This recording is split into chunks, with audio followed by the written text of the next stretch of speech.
Temos as barbaridades que foram perpetradas e que, ao final da guerra, pela Carta de Londres, estabeleceu-se o Tribunal Internacional de Nuremberg.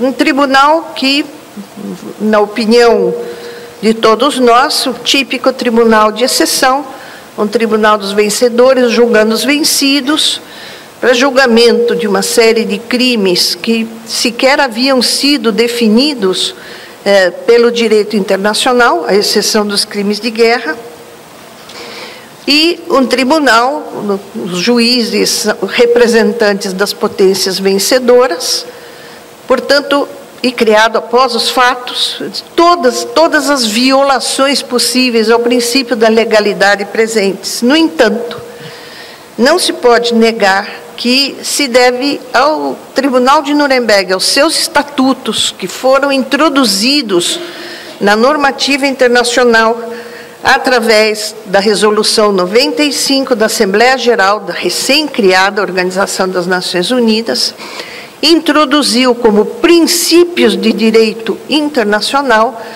os chamados princípios de Nuremberg. Os princípios de Nuremberg são a base do que hoje chamamos direito penal internacional. O que são esses princípios de Nuremberg? Ou pelo menos os mais relevantes. O primeiro, o princípio da culpabilidade individual pela prática de crimes internacionais, independentemente da responsabilidade dos Estados. Até então, a prática de crimes de guerra, a responsabilidade era do Estado. A partir de Nuremberg, começa-se a, com base no princípio da culpabilidade, imputar a responsabilidade individual àqueles que cometessem as violações aos crimes descritos no Estatuto de Nuremberg. O princípio de que posição oficial e imunidades não afastam a responsabilidade penal individual. Portanto, não importa se você é um chefe de Estado ou um comandante do Exército, de um exército, a sua posição oficial não afasta a sua responsabilidade penal. Da mesma forma, afasta-se o princípio da chamada obediência devida como causa isolada ou única de exclusão de responsabilidade penal. Com Nuremberg, se assenta o princípio não só da responsabilidade penal individual, mas da legitimidade da comunidade internacional para o processo e julgamento de todos aqueles acusados de cometer os chamados crimes internacionais, que são os crimes contra a paz. Aqui é importante fazer a ressalva da definição aceita internacionalmente entre crimes internacionais e crimes transnacionais. São crimes internacionais, os chamados crimes contra a paz. São os crimes de guerra, o crime de genocídio, os crimes contra a humanidade e o crime de agressão. Portanto, se estabelece a partir de Nuremberg a legitimidade da comunidade internacional para exigir o processo e julgamento das pessoas acusadas de cometer esses crimes contra a paz. E por quê? Porque é a comunidade internacional a vítima, não a vítima imediata, que é a pessoa que sofre a ação criminosa, mas a vítima mediata. São crimes que põem em risco a paz e a sobrevivência da humanidade como tal.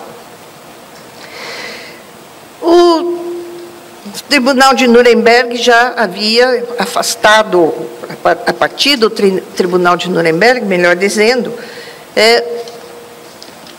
se afasta pouco a pouco a noção de crimes criados após os fatos, de tribunais criados após os fatos, por conta das críticas que surgiram pela criação do Tribunal de Nuremberg. Eu nem vou falar do Tribunal de Tóquio, porque teve uma outra característica completamente diferente, Não foi um tribunal internacional, foi um tribunal americano, então não vamos entrar nessa.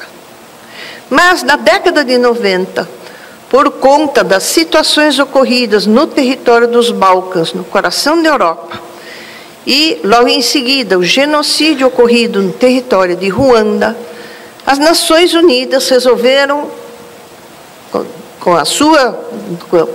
embaixo da sua competência, pelo capítulo 7º da Carta das Nações Unidas, a estabelecer 2 tribunais ad hoc.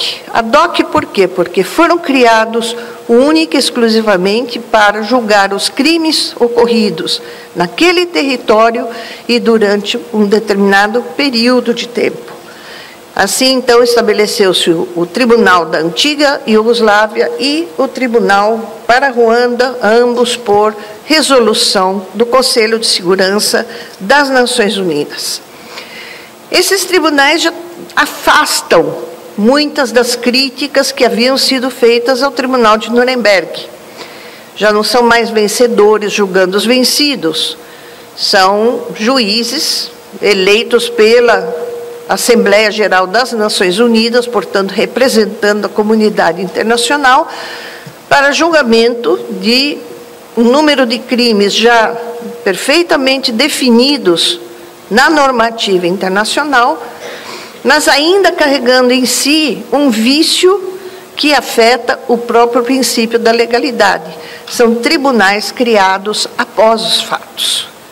Nós sabemos, e na década de 90, estavam em plena vigência Convenção Europeia de Direitos Humanos, Convenção Americana de Direitos Humanos, o Pacto de Direitos Civis e Políticos, todos unânimes em dizer que as pessoas têm direito a serem julgadas por tribunais competentes, criados com anterioridade aos fatos.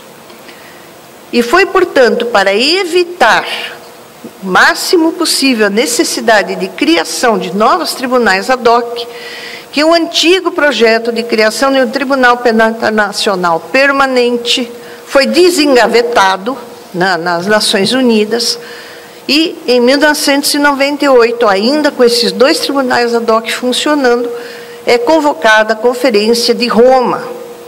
No último dia da conferência, dia 17 de julho de 98, é finalmente aclamado, aprovado por unanimidade, o Estatuto do Tribunal Penal Internacional, a que nós vamos nos referir durante essa nossa conversa, primeiro e único Tribunal Penal Internacional permanente, com 2 características muito importantes e que dão a sua imagem, a sua personalidade. A primeira delas é um estatuto, um tribunal que é criado sobre bases convencionais. Portanto, só sobre aqueles estados que aceitem a competência do Tribunal Penal Internacional, ele pode exercer a sua jurisdição. Com uma exceção, e uma exceção decorrente da lógica, quando uma situação de conflito lhe for remetido pelo Conselho de Segurança das Nações Unidas. O Conselho pode, portanto, criar um tribunal ad hoc ou pode remeter aquela situação de conflito ao Tribunal Penal Internacional e somente neste caso independe do Estado ser ou não ser um Estado parte no Estatuto. Segunda característica que confere esta personalidade especial ao Tribunal Penal Internacional é o seu caráter irretroativo. O Estatuto de Roma, que é uma convenção, é um tratado, entrou em vigor em 1º de julho de 2002, quando completou o número de 60 ratificações. Portanto, o tribunal só pode exercer a sua jurisdição sobre crimes ocorridos a partir da entrada em vigor do Estatuto de Roma, preservando-se, assim, o princípio da legalidade estrita dos delitos e das penas. Nullum crimen sine lege. É para a preservação deste princípio consagrado desde a Revolução Francesa que o tribunal tem este caráter de irretroatividade. Ele é também como por conta das suas bases convencionais, é um tribunal complementar à jurisdição interna dos Estados. Ele não veio para substituir a jurisdição interna, muito pelo contrário. Os Estados que ratificam o Estatuto de Roma, a ratificação é um ato típico de soberania de um Estado, portanto, os Estados que ratificam se obrigam não somente a cooperar com o tribunal, quando solicitados, mas se obrigam a se aparelhar para que possam eles próprios exercer a sua jurisdição primária sobre os crimes contra a paz. Os crimes de competência do tribunal vêm descritos no Estatuto de Roma, são os crimes de guerra, os crimes contra a humanidade e o crime de genocídio, e a partir de 2010 também introduzido o crime de agressão, uma vez que se chegou a um consenso na definição desse crime de agressão. Esta é a competência material do tribunal.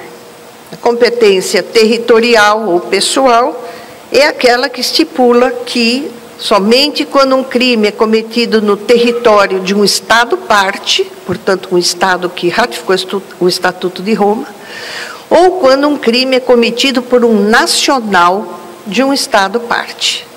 Então, estas são as condições alternativas em termos de competência territorial ou pessoal.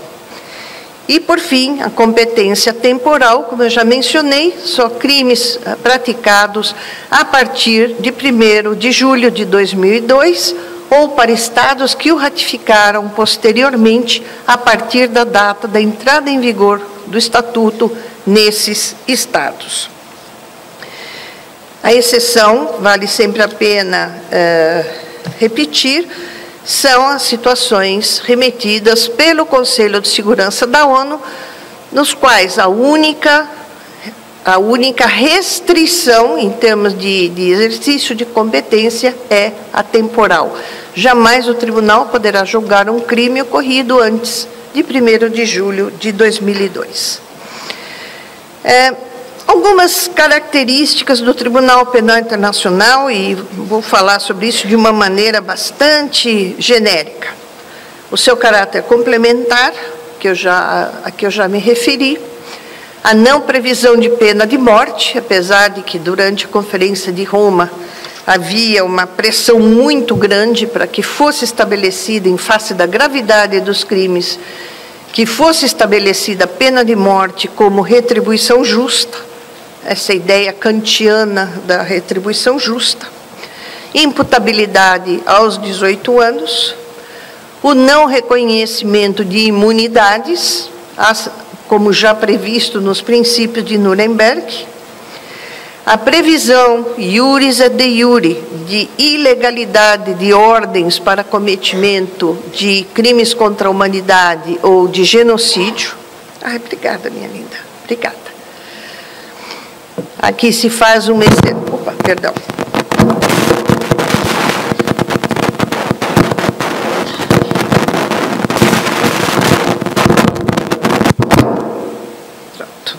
Não foi a água, foi o soco que eu dei nele.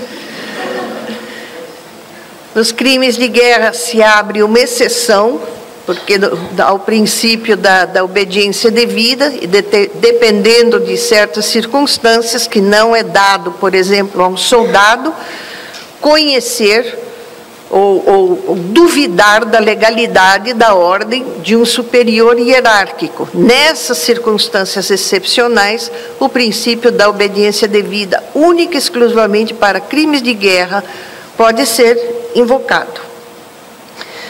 Imprescritibilidade de todos os crimes descritos no Estatuto de Roma, incorporando-se assim o que já vinha sendo estabelecido em tratados internacionais sobre imprescritibilidade de crimes de guerra e de crimes contra a humanidade.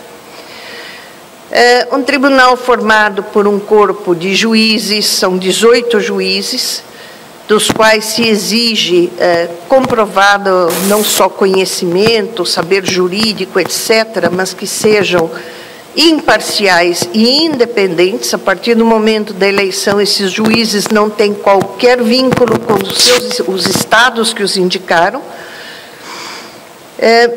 O procurador também, eleito pela Assembleia dos Estados-Partes, para um mandato de 9 anos, os juízes também, mandato de 9 anos, não é permitida a reeleição, a fim de que se assegure a independência judicial, para que os juízes, no meio do seu mandato, já não saiam por aí querendo garantir votos para a reeleição. Exige-se pelo próprio Estatuto, portanto, o Estatuto é como a Constituição Federal do Tribunal. Em princípio, não se pode violar a Constituição Federal, isso nós aprendemos, não é?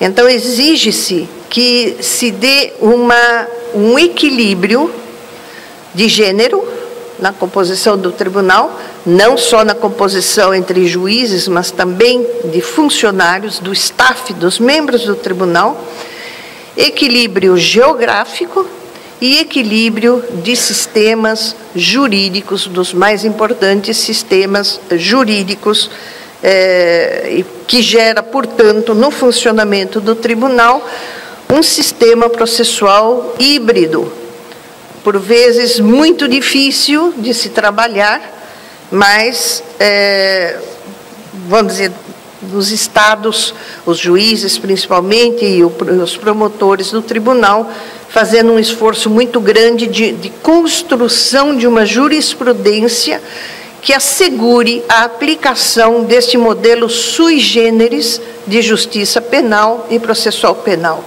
Que não seja um modelo de common law, que não seja um modelo de civil law, mas o modelo próprio criado para funcionar perante uma instância internacional. Uma outra importante característica do tribunal, e depois, quando eu estiver falando mais especificamente sobre a justiça transicional, uma característica que coloca o tribunal de forma definitiva dentro desse quadro mais amplo de justiça transicional, que é o da participação efetiva das vítimas em todos os atos do procedimento.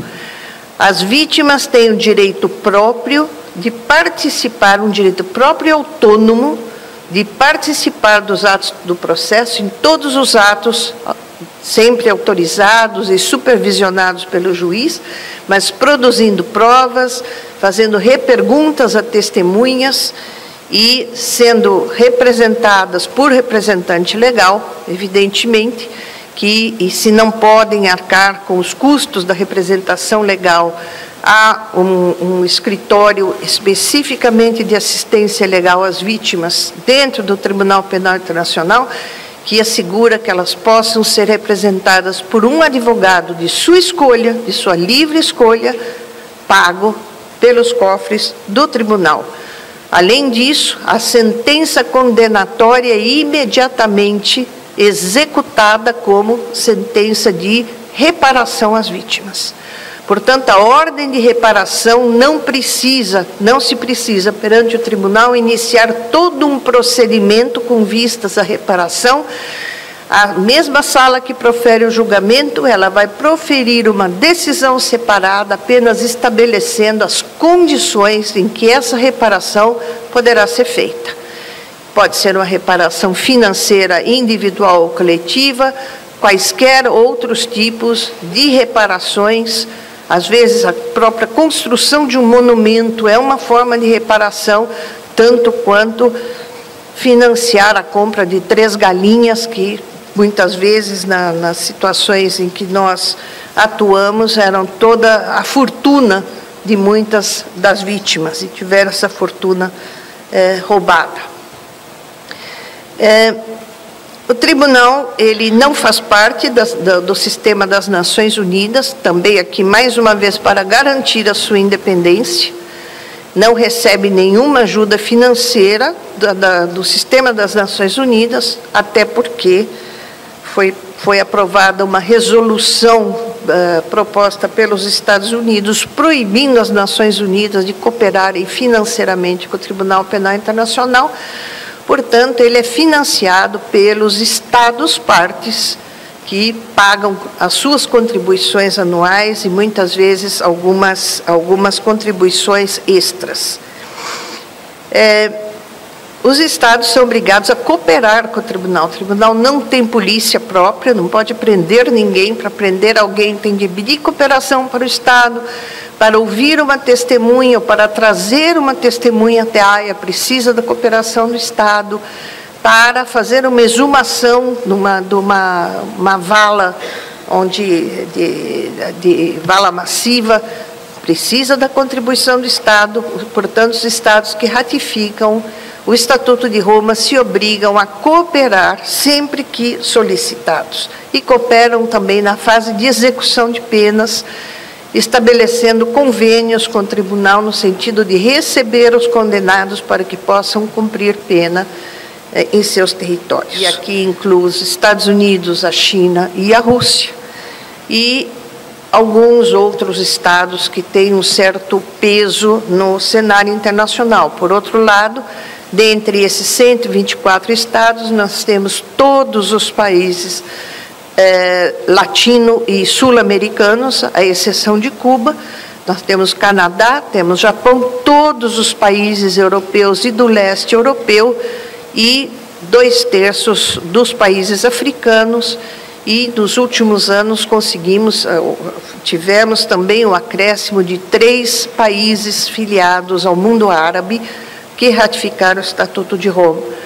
Um trabalho lento, mas que já demonstrou que em 20 anos, menos de 20 anos de efetivo funcionamento, o Tribunal Penal Internacional veio para ficar. Muito rapidamente também, eu não vou entrar na parte de responsabilidade penal, de descrição de determinadas figuras do Tribunal Penal Internacional, mas depois, quando começar a falar dos avanços do Tribunal, eu vou me referir a algumas características.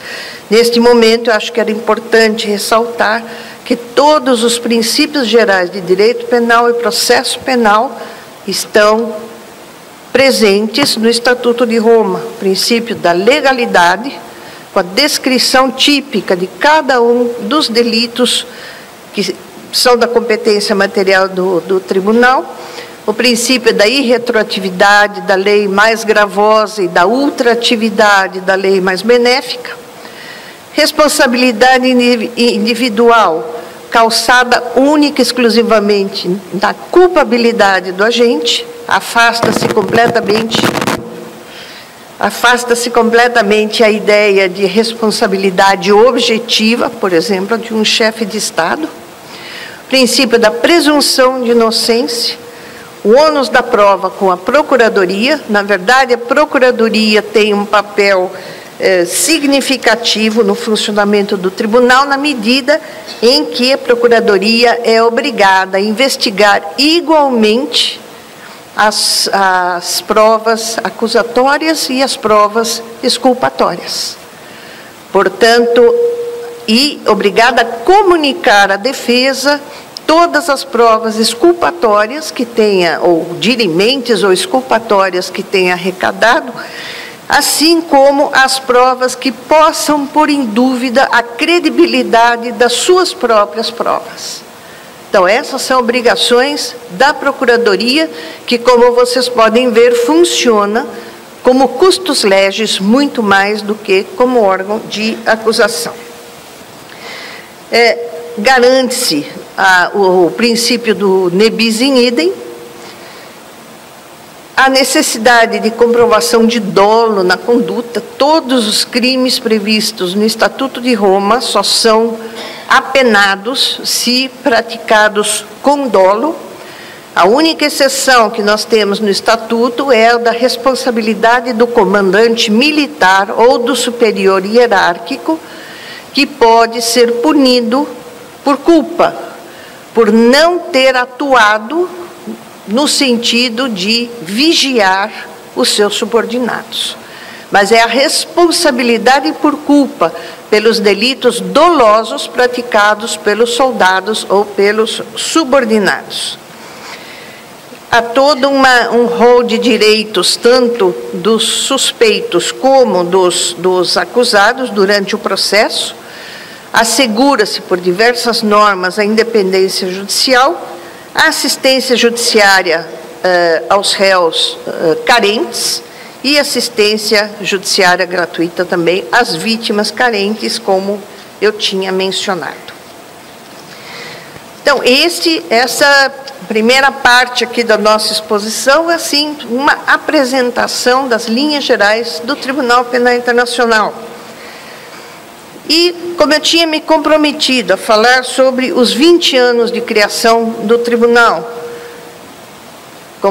ele foi criado em 1998, mas eu sempre gosto de fazer a ressalva de que começou efetivamente a funcionar em 2003, com a primeira eleição dos primeiros juízes e do promotor do tribunal, porque o estatuto entrou em vigor em 2002, mas ainda lembrando que o primeiro caso levado ao tribunal iniciou-se em 2006. Portanto, é um tribunal que tem 13 anos de efetivo funcionamento. É um bebê, um recém-nascido, em termos judiciais, está ainda aprendendo a andar, criando a sua própria jurisprudência, estabelecendo a sua metodologia de trabalho. Muitos erros, muitos acertos. É dentro deste quadro que nós temos que avaliar o que é o Tribunal Penal Internacional hoje, 20 anos depois da sua criação. Então, o sentido, nós voltamos um pouquinho para o começo, quando eu falava de localizar o Tribunal Penal Internacional dentro desse quadro maior que se convencionou chamar de justiça transicional. De acordo com esse Centro Internacional de Justiça Transicional, esse tribunal estabeleceu o princípio de que fazer justiça é uma das respostas necessárias, obrigatórias, mandatórias às violações sistemáticas e generalizadas de direitos humanos. É o marco da saída de uma situação de crise, de violações massivas, de destruição e enfraquecimento das instituições de um Estado, para iniciar-se na busca da reconstrução, do reconhecimento para as vítimas, a busca de uma paz duradoura, de reconciliação, até chegar-se ao ideal de democracia ou do chamado rule of law. Foi dentro desse marco em que criou-se e criaram-se todas as expectativas em relação ao Tribunal Penal Internacional.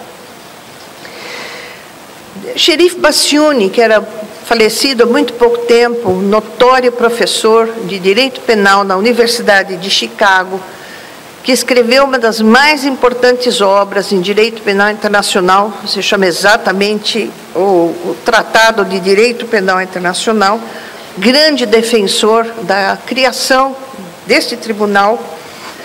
No prefácio do seu livro, ele diz, e aqui eu estou fazendo uma cotação: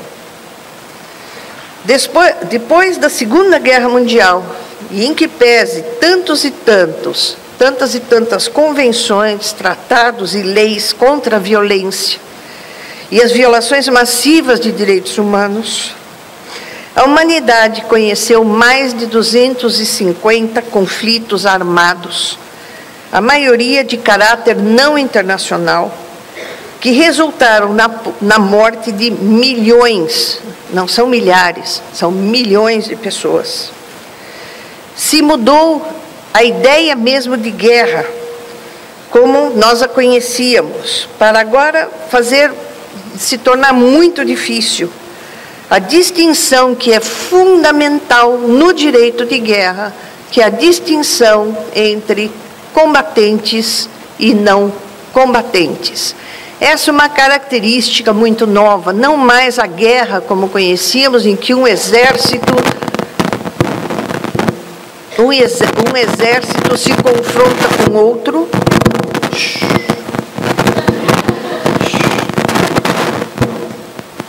Parou.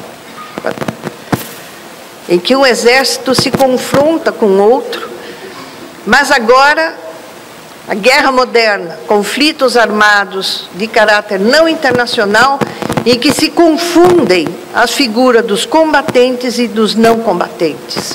E como sabem vocês, de acordo com os convênios de Genebra e os protocolos adicionais aos convênios de Genebra, aqueles que não participam ativamente das hostilidades são grupos chamados de protegidos. São chamados grupos protegidos. Não podem ser atacados em nenhuma circunstância. No entanto, dentro desse perfil moderno da guerra, como nós vemos hoje, muito mais de conflitos armados de caráter não internacional, essas figuras muitas vezes se confundem, porque nós temos uma quantidade muito grande de civis lutando pelas suas comunidades, na defesa de suas comunidades. E, portanto, os civis que se transformam em combatentes, em participantes ativos desses conflitos armados. Portanto, o resultado desta mudança no perfil do conflito armado é um número cada vez maior de civis vítimas de crimes de guerra. Uma das conclusões a que se chega, e aqui eu continuo, vamos dizer, dentro da linha de raciocínio do professor Cherif Bassiouni, é que a impunidade gera mais violência. Pelo menos neste cenário não há a menor dúvida. Nós trabalhamos no Tribunal Penal Internacional com muitos casos oriundos de situações de conflito armado em território africano. Fomos muitas vezes acusados até de uma corte colonialista, são os europeus julgando os africanos, o que é uma acusação absolutamente injusta na medida que todos os primeiros casos do tribunal, sem exceção, foram remetidos a nós pelos governos dos próprios estados, que por estarem vivendo em situações de conflito armado, por não terem o controle, por vezes, de parte dos seus próprios territórios, vieram ao tribunal pedir ajuda para que a Procuradoria do Tribunal investigasse os crimes e trouxesse a juízo aqueles, principalmente, líderes de milícias armadas. E em África se pôde observar o seguinte, que estabelecer a chamada catástrofe humanitária, iniciar um conflito armado, é em muitas regiões a única maneira de se chegar ao poder. Porque você cria um grupo armado e, por conta dos laços étnicos ou tribais, não é difícil. Você cria um conflito humanitário, você é chamado para a mesa de negociações, para negociar a paz, e uma das condições para que você negocie a paz é que você seja ou incorporado ao exército regular, ou receba um cargo no ministério, ou que for. Portanto, o ciclo da impunidade se perpetua. Há muitas regiões, como a República Democrática do Congo, de onde surgiram os primeiros casos do tribunal, que vivem neste ciclo de impunidade, de renovação de conflitos armados em diversas partes do seu território há 40 anos. Não foi por outra razão que o primeiro caso do Tribunal Penal Internacional, levado ao Tribunal Penal Internacional, foi o caso de Thomas Lubanga Dilo, um chefe de um grupo armado que tomou conta de uma parte do território da República Democrática do Congo, e grupo armado que, pelo que foi apurado por um inquérito feito pelas Nações Unidas, mais de 50% dos seus membros eram crianças. Apurou-se a preferência por ter crianças nos grupos armados, na medida em que elas obedecem ordens com mais facilidade, elas não têm medo, elas não se assustam com o perigo e são muito mais facilmente manobráveis. Foi um caso simbólico levado pela Procuradoria ao conhecimento do tribunal e, no final, condenado o Thomas Lubanga Dilo a 14 anos de reclusão pela utilização de crianças soldados. A utilização de crianças como soldados, tanto meninos como meninas, sendo que para as meninas ainda há um adicional, elas são sexualmente escravizadas, elas têm que servir sexualmente aos comandantes das milícias, além de fazer os serviços domésticos, a comida e lavar as roupas, elas são sexualmente escravizadas, o que também é crime de guerra. É um câncer, não só em África, mas em países do Oriente Médio, em países asiáticos e em países latino-americanos que vivem situações de conflito armado. As crianças ainda são recrutadas e utilizadas das mais diversas formas. Portanto, quis o promotor, com o primeiro caso do tribunal, mandar uma mensagem de que não se vai tolerar, em situação nenhuma de conflito armado, a utilização de crianças como soldados ou como escravas sexuais. O segundo caso do tribunal foi o caso também oriundo da situação de conflito da República Democrática do Congo, envolvendo 2 líderes de 2 milícias, o senhor Germain Katanga e o senhor Matieno Gudlo. Se trata de crime de ataque contra a população civil. Como eu me referi, atacar a população civil é crime de guerra, a população civil é protegida. Neste caso, os soldados da milícia inimiga, para atingir uma dependência onde soldados milicianos da outra facção estavam abrigados, entraram no vilarejo chamado Bogoro e mataram em torno de 320 pessoas desse vilarejo até chegar ao local onde estariam os soldados que, a essa altura, já tinham fugido. Esta é outra ferida constante em conflitos armados de caráter internacional, como eu já havia mencionado. É o fato de não se distinguir como um exército regular, é obrigado a distinguir entre combatente e não combatente. Mas o importante no caso Lubanga, e mostro como uma importante contribuição do Tribunal Penal Internacional, é que neste caso, na sentença que confirmou as acusações, foi pela primeira vez elaborado um estudo, e um estudo abrangente, mas bastante claro, bastante simples e compreensível, do Instituto, ou da teoria, do que nós todos já ouvimos falar, do domínio do fato.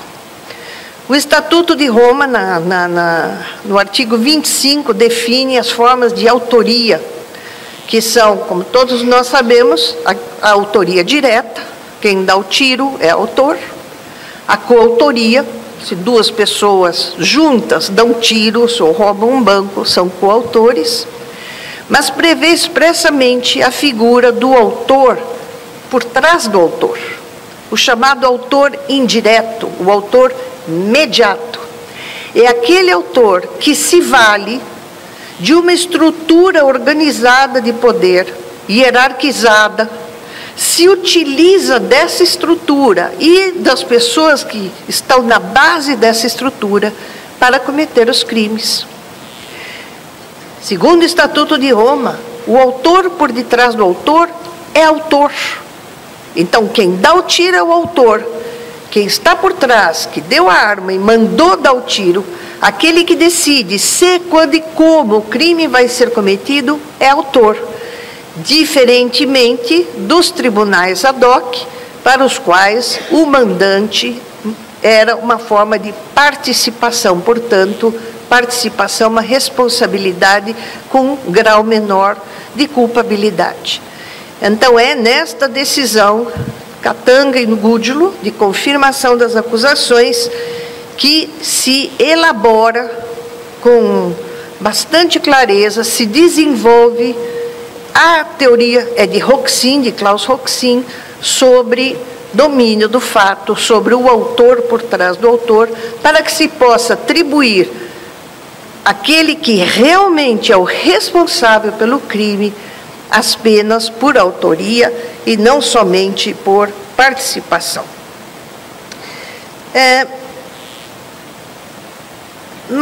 Indo mais adiante, já me encaminhando para o fim, acho que vale a pena citar o caso al-Bashir. Al-Bashir, como vocês sabem, presidente do Sudão. O Sudão não é Estado-parte.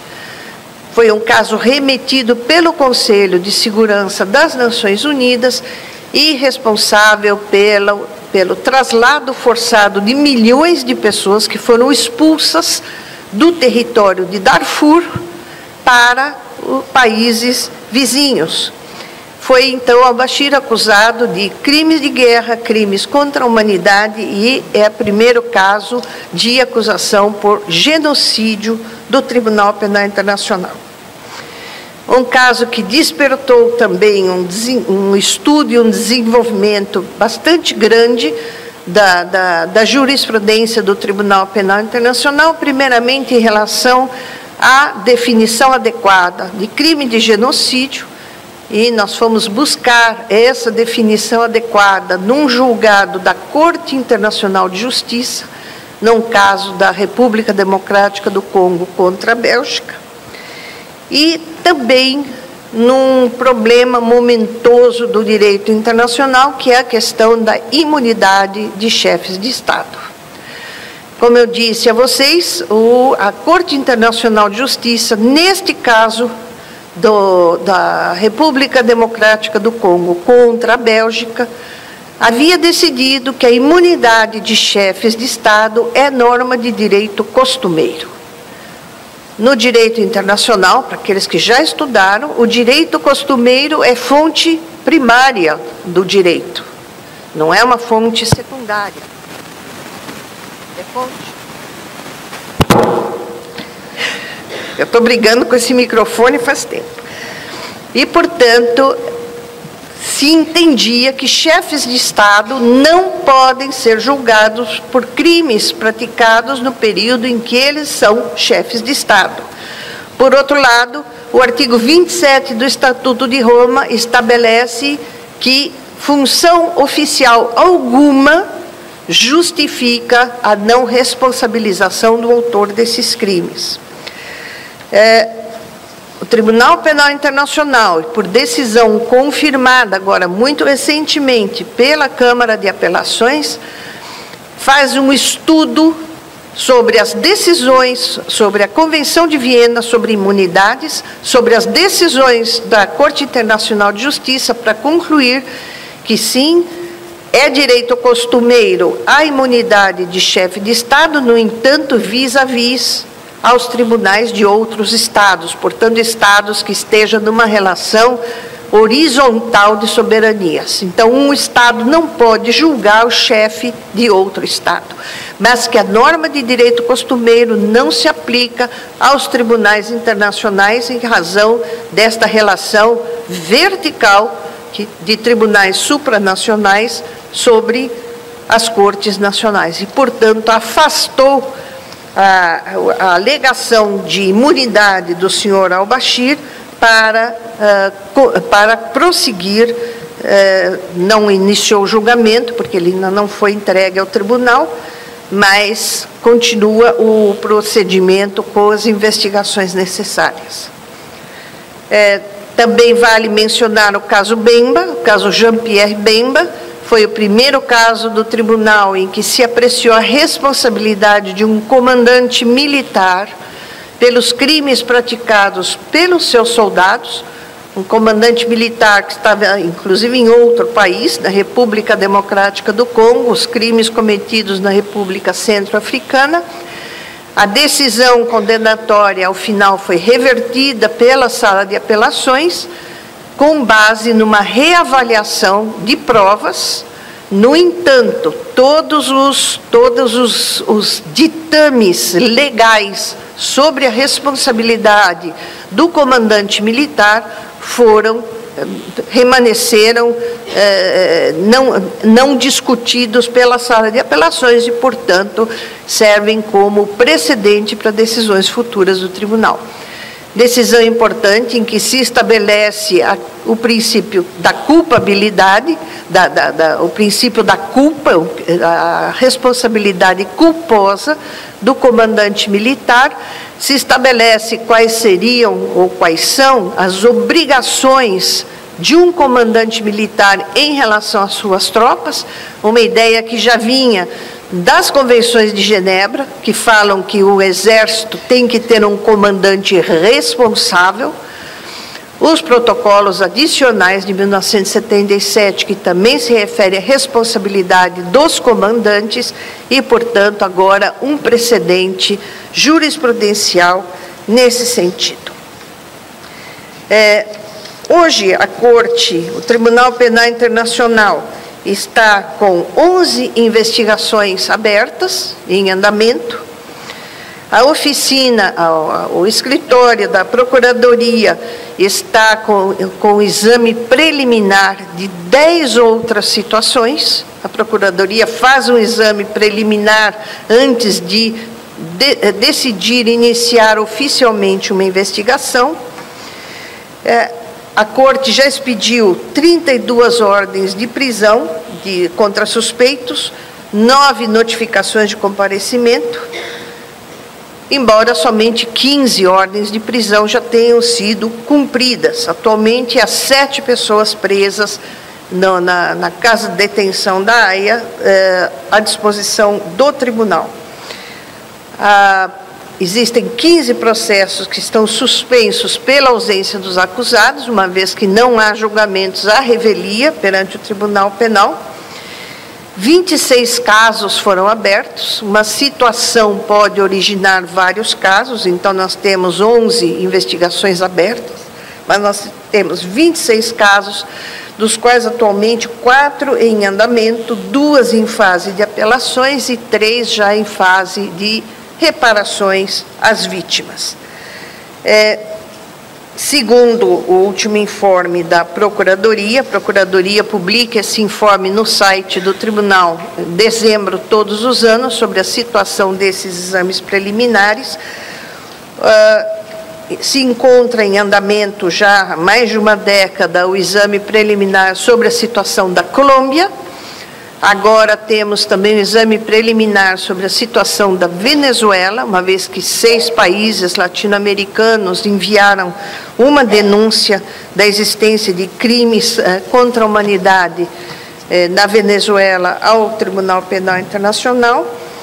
E agora, muito recentemente, a promotoria abriu uma investigação no caso de Mianmar sobre o deslocamento forçado dos rohingyas, que estão sendo forçados a deslocar-se para o território de Bangladesh.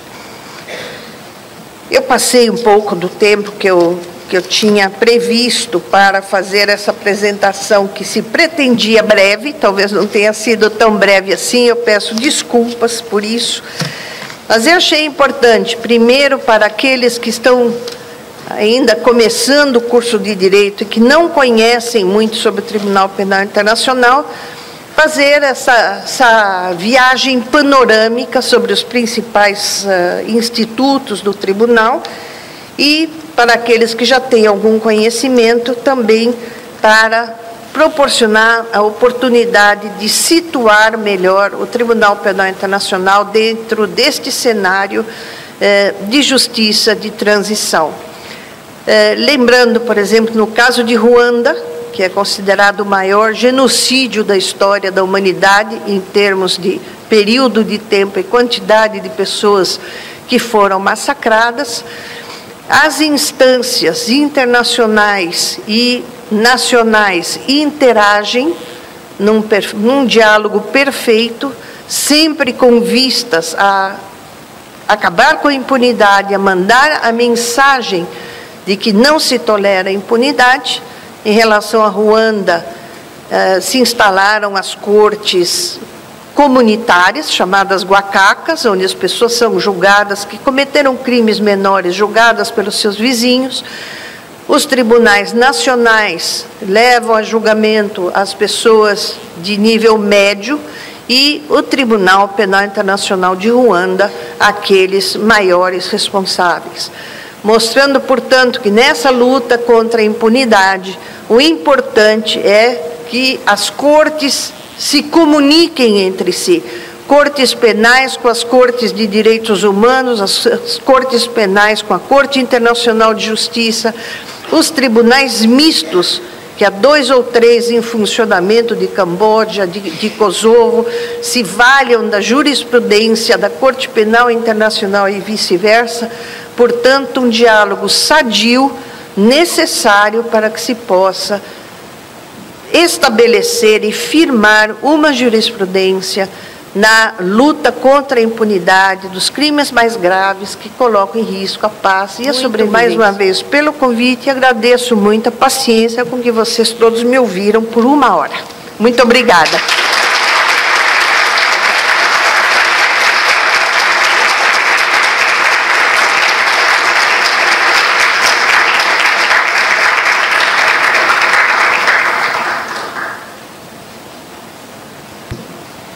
Agradeço a exposição da doutora Silvia Steiner e passo a palavra agora à professora Aline Beltrame de Moura. Oi, boa noite a todos. Vou ficar aqui sentada, não vou brigar ali com aquele microfone. Gostaria, antes de tudo, de agradecer o convite da Marcela, do Matheus, da Giovana, e também cumprimentar pela organização do evento. Numa temática, obviamente, a mim tão cara, enquanto professora de Direito Internacional, e cumprimentar, antes de tudo, a belíssima palestra da doutora Silvia, que nos expôs aqui nessa 1 hora tão rica e única, realmente, porque para nós é uma grande honra, doutora Silvia, poder contar com uma presença tão ilustre. Eu não digo isso realmente por uma mera formalidade ou cordialidade, mas de fato ter uma ex-juíza de um tribunal internacional aqui conosco, para os nossos alunos e para nós enquanto professores, né, docentes dessa disciplina tão apaixonante, tão desafiadora, mostrar que é possível, enfim, seguir uma carreira internacional. Nós até comentávamos brevemente antes do início da palestra que às vezes parece ser uma coisa tão distante, né? Uma carreira internacional, enfim, imagina, num tribunal internacional. E também, enquanto mulher, né, nos representa, e é um grande orgulho realmente poder estar aqui fazendo brevíssimos comentários da sua palestra, porque também acredito que os comentários, o debate de vocês venha muito mais a contribuir do que a minha fala. Eu gostaria somente de destacar algumas questões, alguns pontos que eu achei interessante da fala da doutora Silvia, com relação, por exemplo, à crítica, né, doutora, que muitos fazem de que o TPI é um tribunal que tem uma certa tendência a julgar somente crimes cometidos, enfim, em estados africanos, né? Se a gente for ver os dados, infelizmente, se a gente for analisar friamente somente os dados, de fato, a grande maioria dos casos julgados ou que estão, enfim, sob investigação, análise preliminar, a maioria são provenientes de estados africanos. Porém, algo deve ser destacado, né? Gostaria de salientar essa questão. Com base no teste de complementariedade que deve ser feito, né? Porque o Tribunal Penal Internacional ele só vai atuar, só vai ter jurisdição quando, em determinadas situações, quando o Estado onde os crimes tiverem sido cometidos, eles não estiver processando, não estiver julgando ou não tiver condições de fazê-lo. Portanto, a probabilidade, enfim, dada todo o contexto geopolítico, estrutural, econômico dos países africanos, a tendência é que, de fato, com base justamente no próprio princípio da complementaridade, é que as demandas surjam desses países, porque a primazia o TPI se baseia na primazia da jurisdição do Estado de origem, do Estado onde há o conflito, onde ocorreram os crimes. Então, se o Estado julga, o TPI não vai julgar. Então, se o Reino Unido ele julgou, processou os seus soldados britânicos que foram para o Iraque, não tem por que o TPI julgar também.